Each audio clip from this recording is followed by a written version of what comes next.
1 अप्रैल से जो नया वर्ष शुरू हुआ, वित्तीय वर्ष 1 अप्रैल से शुरू हुआ, 2 अप्रैल से चैत का हिंदू नया वर्ष शुरू हुआ, कहीं ना कहीं सरकार ने गिफ्ट दी है। और सरकार की जो गिफ्ट है, सरकार का जो तोहफा है, वो आम आदमी की कमर तोड़ रहा है 1.5 लाख करोड़ रुपए से। और ये हम कोई चांद तारे से तोड़कर फिगर नहीं लाए हैं, मैं भी आपको 2 मिनट में बताऊंगी कि ये फिगर हम कहाँ से लाए हैं। चाहे पेट्रोल का दाम हो, चाहे रसोई गैस का दाम हो, चाहे आटे का दाम हो, चाय पत्ती का दाम हो, नींबू का दाम हो, हर दाम में आग लगी हुई है आज की तारीख में। तो सबसे पहले तो मैं ये कहना चाहूंगी कि 1.5 लाख करोड़ रुपए का प्रहार हुआ है आम जनता पर नए साल में। मोदी जी का ये तोहफा है।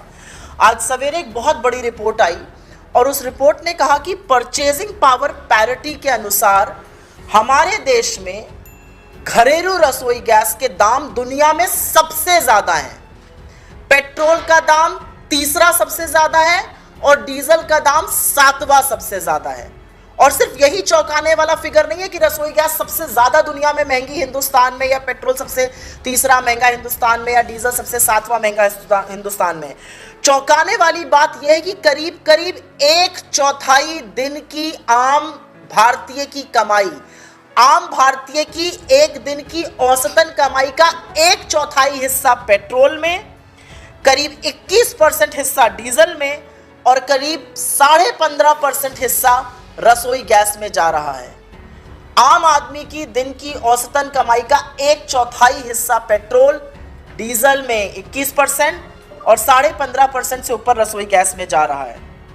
घर चलाने का जो साबुन, तेल, कंघी, अनाज, पानी का खर्चा होता है, वो पिछले 6 महीने में करीब 10% बढ़ा है और पिछले 2 साल में करीब 45% उसमें बढ़ावट आई है।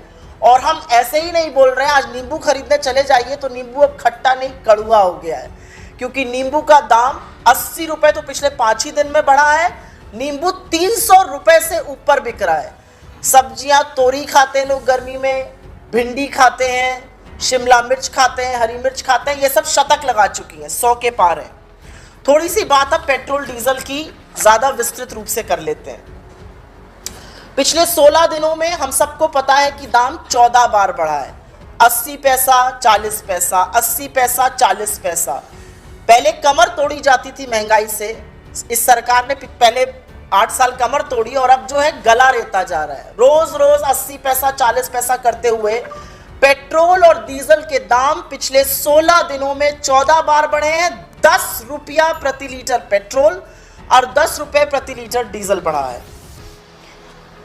इस 10 रुपए के बढ़ने से आम आदमी पर इसका बोझ करीब करीब 28,000 करोड़ रुपए आया है। जब भी आप बीजेपी के प्रवक्ताओं से, उनके मंत्रियों से, मोदी जी के लोगों से पूछिए तो वो कहते हैं ये वैश्विक है। जी नहीं, ये वैश्विक नहीं है। जब कच्चे तेल का दाम $20 प्रति बैरल हुआ था 2020 और 21 में, तब ये दाम कम नहीं हुए थे, तब ये दाम एक्साइज के थ्रू बढ़ाए गए थे। सरकार ने 13 बार एक्साइज बढ़ाया है और ये सच है कि डीजल पर एक्साइज 531% बढ़ी है और पेट्रोल पर एक्साइज 203% बढ़ी है। 26 लाख करोड़ रुपए सरकार ने ईंधन पर एक्साइज और टैक्स लगाकर कमाया है। 26 लाख करोड़ रुपए जनता पर प्रहार किया है, 26 लाख करोड़ रुपए का। लेकिन आज ही और कल के फिगर्स, आरबीआई का डेटा बताता है कि बड़े पूंजीपतियों का जो राइट ऑफ किया गया है लोन, वो 10.86 लाख करोड़ किया गया है। एक तरफ 26 लाख करोड़ का प्रहार हो रहा है, एक तरफ राहत दी जा रही है करीब करीब 11 लाख करोड़ की। तो दिक्कत की बात यह है कि पिछले साल ही सरकार ने 4.5 लाख करोड़ सिर्फ ईंधन से कमाया, जबकि सरकार के पास वक्त था, मौका था, टाइम था, आय कम हुई है, लोगों की नौकरियां गई हैं। 84% जनता कहती है कि जो वो 3 साल पहले कमा रहे थे वो अब कमा रहे हैं और महंगाई बढ़ती जा रही है। रसोई गैस की बात कर लेते हैं। एक तो घरेलू रसोई गैस का अभी 50 रुपए दाम बढ़ा था जैसे ही चुनाव खत्म हुआ। 137 दिन एक बार भी दाम नहीं बढ़ा और 137 दिन बाद 50 रुपए रसोई गैस का दाम बढ़ा घरेलू का, और जो कमर्शियल सिलेंडर है उसका दाम 250 रुपए बढ़ा 1 अप्रैल को और एक ही महीने में पहले 105 रुपए बढ़ा था। तो 845 रुपए की वृद्धि करी गई है पिछले 8 सालों में।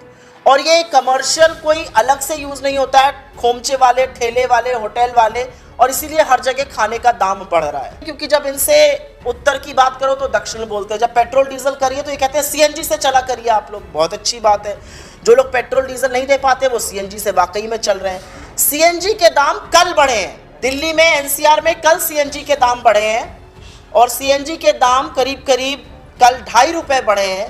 ये 7वीं हाइक थी, और इससे सीएनजी का दाम करीब 9 रुपया बढ़ गया पिछले 1 महीने में दिल्ली शहर में। और आज दिल्ली में करीब 70 रुपए प्रति किलो के आसपास सीएनजी है, जो बाकी दूर दराज के इलाके हैं वहां पर 80 रुपए किलो पर सीएनजी बिक रही है। इस 9 रुपए बढ़ी हुई सीएनजी से प्रहार होता है 1400 करोड़ से भी ज्यादा का। 28,000 करोड़, 27,000 करोड़, 1400 करोड़, ये सीएनजी से प्रहार हो रहा है। आटे का दाल 8 साल में तिगुना हुआ, चाय पत्ती तिगुनी हुई, बेसन 2.5 गुना हो गया, राजमा दालें सब महंगी हुई। पकौड़ा तलने का जो तेल था, यही हिदायत देते थे मोदी जी, नौकरी नहीं तो पकौड़ा तलिए, वो भी 240 के पार है। अनुमान ये है, और ये तमाम रिपोर्ट्स आई हैं, कि 22% अभी भी खाने के सामानों का दाम बढ़ेगा, और वो होता दिख रहा है। अब करते हैं 1 अप्रैल को, और क्या एक नई सौगात आई।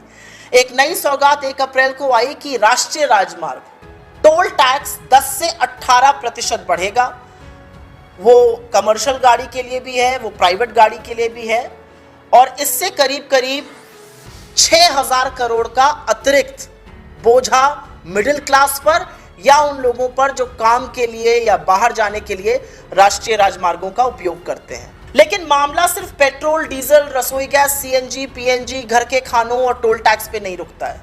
मामला और गर्दन तो जो रोगी हैं, जो मरीज हैं, जो पेशेंट हैं, उनकी भी उमेठी जा रही है। एनपीपीए ने 1 अप्रैल से 800 आवश्यक दवाएं, जिसमें से कि सिंपल दवाएं जैसे कि पैरासिटामोल हो गई, एजिथ्रोमाइसिन हो गई, मेट्रोनिडोल हो गई, कोरोना के प्रबंधन में जो बेसिक दवाइयां होती हैं, बुखार की, जुकाम की, खांसी की, वो हो गई, हृदय रोग की, बीपी की, स्किन की, जो बेसिक दवाइयां होती हैं, 800 दवाइयों का दाम बढ़ाया गया। और इससे करीब करीब बोझ जो है वो 10,000 करोड़ रुपए का आम आदमी पर पड़ेगा। तो रोगियों को और मरीजों को भी नहीं छोड़ा गया।